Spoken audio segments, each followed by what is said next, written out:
Uma mãe que não desiste de procurar seu filho. Um homem dividido entre o certo e o errado. Jovens que pegam em armas para lutar por um ideal. Um pai de família que desaparece sem deixar vestígios. E um trabalho que divide uma família. Essas são histórias brasileiras. São ficções baseadas em verdades duras. Ou são verdades tão duras que parecem uma ficção. Eu quero te convidar para olhar com calma para um passado recente que muita gente tentou enterrar, mas que ainda grita.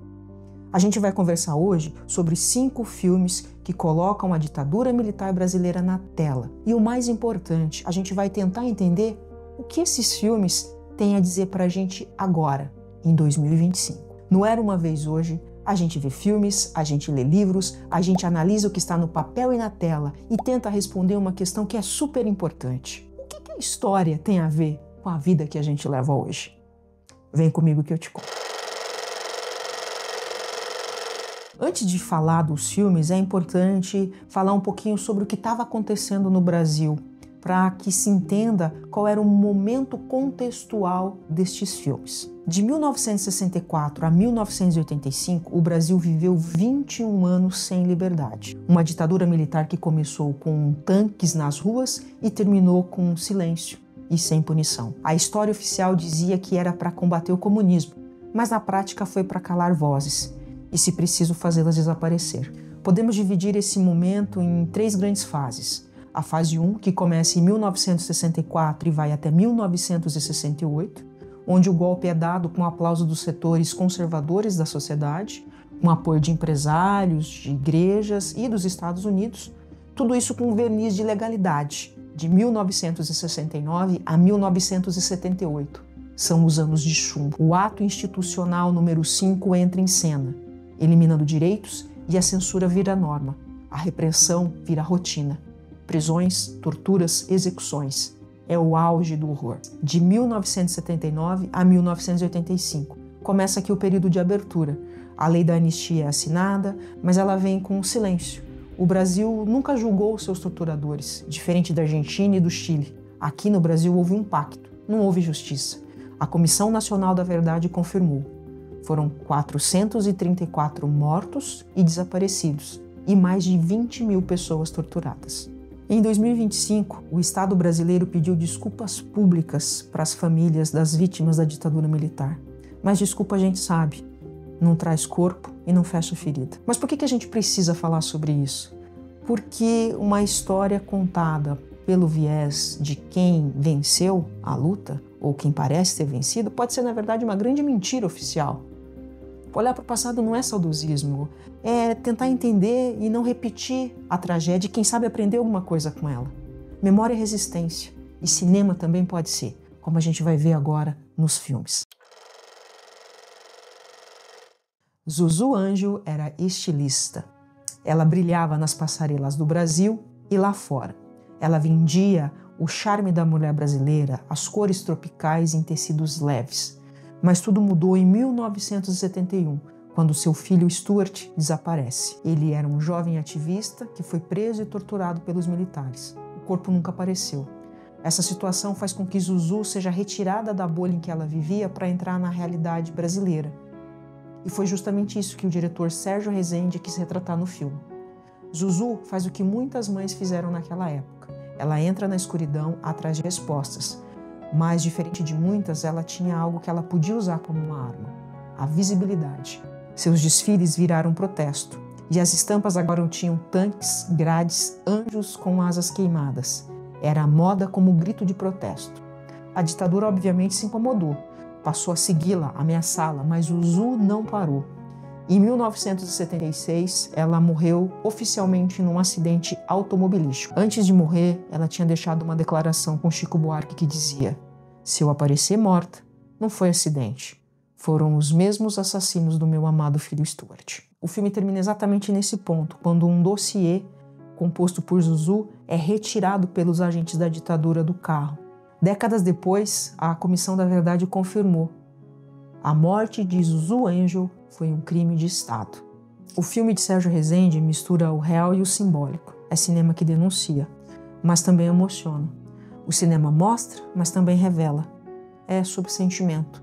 A construção narrativa dessa história conta com ferramentas dramáticas para evocar sentimentos e emoções. Por exemplo, foi criada uma cena em que Zuzu Angel vai procurar o pai de Lamarck. De fato, isso nunca aconteceu. Existe outra cena também em que Zuzu se encontra com um militar disposto a ajudá-la. Aconteceu, mas não foi exatamente daquela maneira. A reflexão imediata que fica após a gente terminar de assistir esse filme é: quantas mães ainda esperam seus filhos voltarem para casa? Muitas vezes vítimas de bala perdida, de uma polícia despreparada. A diferença é que eles não são mortos mais nos porões da ditadura e os seus corpos desaparecem. Hoje eles são mortos a olhos vistos, com câmeras filmando. E mesmo assim, a justiça não é feita. Inimigo público número 1 do Brasil. É claro que isso depende de quem está contando a história. Essa é a motivação do diretor Wagner Moura. Afinal, segundo ele, a história contada pelos vencedores tende a apagar os seus opositores. Nós estamos falando do filme Marighella, o controverso e complexo personagem. Herói para uns, terrorista para outros, mas incompreendido por muitos. O fato é que sua trajetória é coerente e singular. Ele foi de deputado federal a ícone revolucionário, o guerrilheiro comunista que lutou contra a repressão do Estado Novo de Getúlio Vargas e contra a ditadura militar brasileira. Preso 4 vezes ao longo de sua vida, sempre lutando contra a repressão, podemos dizer que Marighella foi um democrata. Em sua primeira direção, Wagner Moura coloca o espectador no centro da ação, junto com os personagens durante o roubo de armas em um trem. E assim começa o filme, com uma escolha nítida. Nós, espectadores, acompanharemos a ação pelo ponto de vista do protagonista, em um recorte sobre os anos finais da vida do intelectual, poeta, ex-deputado e líder da luta armada contra a ditadura militar no Brasil. No filme, alguns eventos foram retratados com fidelidade aos acontecimentos factuais, outros foram criados para condensar situações e comportamentos. É o caso do delegado Lúcio, interpretado por Bruno Galhaço, e que acaba por representar a leitura comportamental que o diretor fez sobre os empregados da ditadura. No caso, o delegado Sérgio Fleury, conhecido como o mais notável torturador da ditadura. À primeira vista, parece até ser uma representação um pouco exagerada, mas se você procurar pela história do delegado Fleury no Google, você vai achar que foi até pouco. Pelo viés da dramaturgia, ele encarna a representação do regime militar como um todo dentro do filme.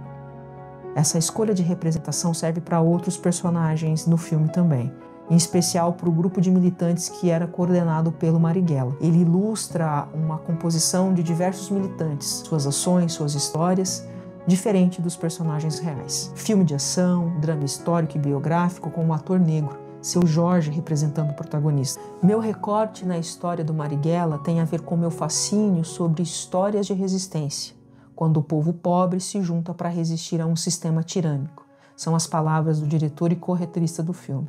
Marighella pode ser considerado um filme longo para os padrões atuais, já que ele tem 2 horas e 20 minutos de duração.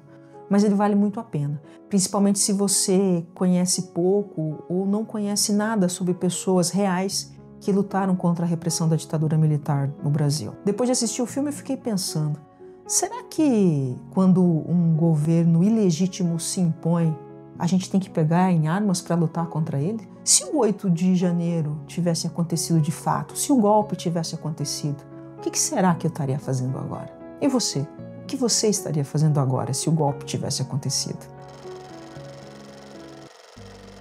Lançado em 1997, o filme O Que É Isso, Companheiro, dirigido por Bruno Barreto, nos leva ao coração dos anos mais sombrios da ditadura militar no Brasil. Foi logo após a implementação do Ato Institucional número 5, quando direitos foram suprimidos, quando a censura tomou conta dos jornais e quem ousava resistir era preso, torturado ou simplesmente desaparecia. A história gira em torno de um grupo de jovens de classe média carioca, ligados ao movimento R8, ou Movimento Revolucionário 8 de Outubro, mais a ALN, Ação Libertadora Nacional, que decidem fazer o impensável, sequestrar o embaixador dos Estados Unidos, Charles Elbridge, em 1969. O plano era ousado.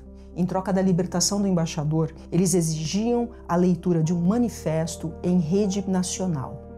E exigiam também que 15 presos políticos fossem libertados.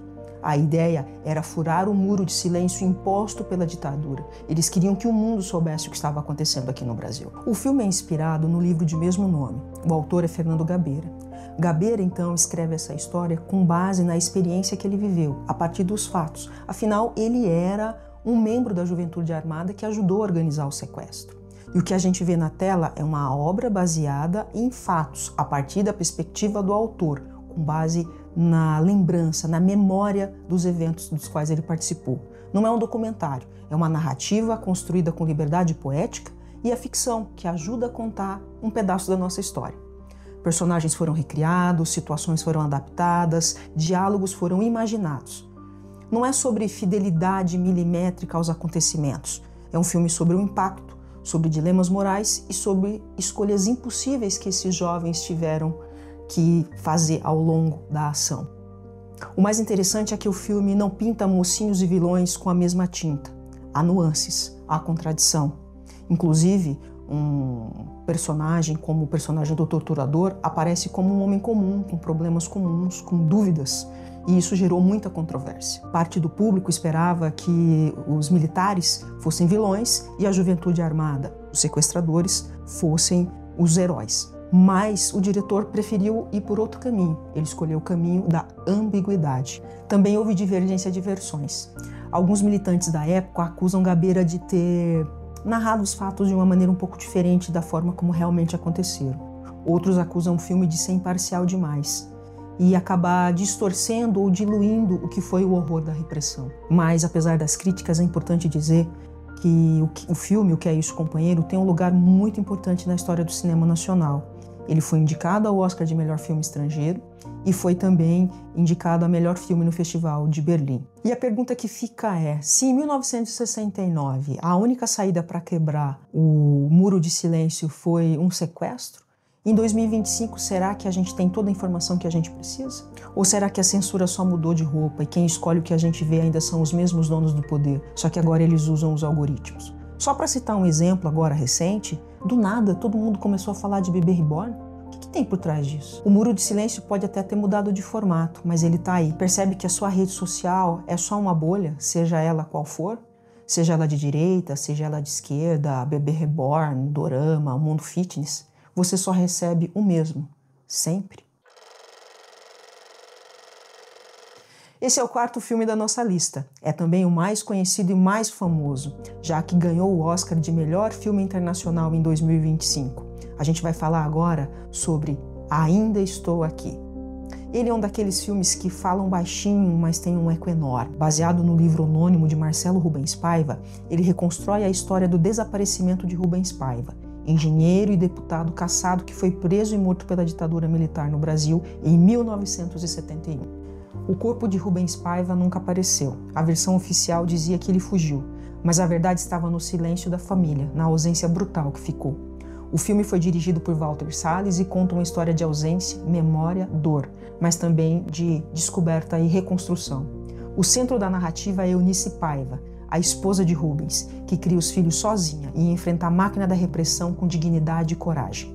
É a partir da mãe que Marcelo começa a juntar os pedaços do passado e entender quem foi seu pai e o que ele representava. O título não é por acaso.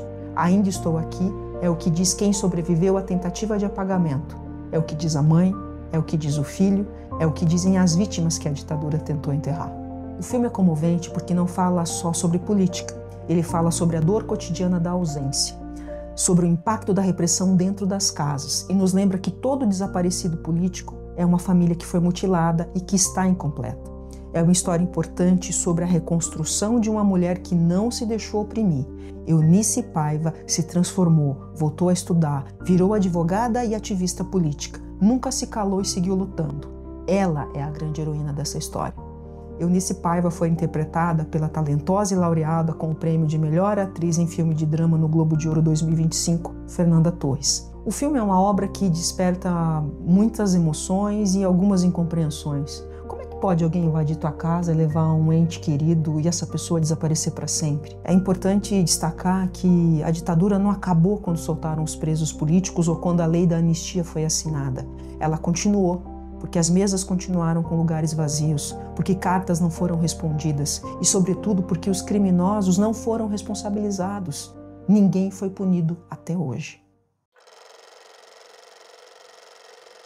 E nós vamos encerrar essa lista com um dos filmes brasileiros mais importantes de todos os tempos. Eles Não Usam Black Tie. O filme não fala sobre tanques nas ruas ou sobre embaixadores sendo sequestrados. Ele fala de algo mais silencioso, mas igualmente político. Como a ditadura gerou um conflito entre pai e filho. E esse conflito interno é visto e sentido na forma como o filme foi filmado, como ele foi realizado, quase de modo documental. Dirigido por Léo Hirschman, baseado na peça de mesmo nome de autoria de Gianfrancesco Guarnieri, a história acontece no início dos anos 80, quando o movimento sindical voltava a ganhar força, marcado por greves, repressão e questionamento dos modelos autoritários. Tião, um operário jovem, descobre que vai ser pai e, com medo de perder o emprego, decide não participar da greve organizada pelo seu pai, Otávio, um veterano da militância sindical. O embate é geracional, sim, mas também é ideológico. O filme nos coloca uma questão incômoda. Quando a sobrevivência bate à porta, o que vale mais, a luta coletiva ou a segurança individual? O filme ganhou um importante prêmio no Festival de Veneza e é considerado um clássico do cinema político brasileiro. E não é só porque ele fala de greve, é porque ele escancara como a ditadura militar afetou os laços familiares. O filme faz ver que a política importa e toca nos aspectos mais íntimos da nossa vida, naquilo que é particular. Como o medo entrou pela porta da frente e sentou na mesa de jantar. E faz a gente ver que repressão não é só tortura, é também o medo de perder o emprego, o silêncio forçado na fábrica, a escolha entre sustentar o filho e manter o ideal. E essa tensão entre o ideal e a necessidade está presente em cada diálogo do filme. A ditadura militar tentou calar vozes, mas no filme Eles Não Usam Black Tie nos mostra que a resistência também mora no afeto, no gesto simples de quem, mesmo exausto, escolheu lutar por dignidade. E olhando para hoje, a gente se pergunta, até que ponto a gente está disposto a abrir mão de um interesse pessoal em nome de um ideal coletivo? 5 filmes, 5 olhares. As narrativas que nós vimos aqui nos lembram que a ditadura não é um capítulo do nosso passado. Ela continua viva nas estruturas, nas falas, nas violências que a gente tende a normalizar. Vale lembrar que agora, em 2025, nós temos um julgamento acontecendo sobre uma nova tentativa de golpe do Estado brasileiro. No Era Uma Vez Hoje, o cinema é uma ferramenta para te fazer lembrar, conhecer, sentir e refletir. Se você chegou até aqui, comenta. Qual destes filmes mais te marcou? Ou qual deles você ainda não assistiu e vai assistir? E claro, compartilhe esse vídeo com aquela pessoa que acha que a ditadura militar não foi algo tão ruim assim. Aqui, no Era Uma Vez Hoje, a gente fala de história, mas a gente também fala do agora. Semana que vem tem mais.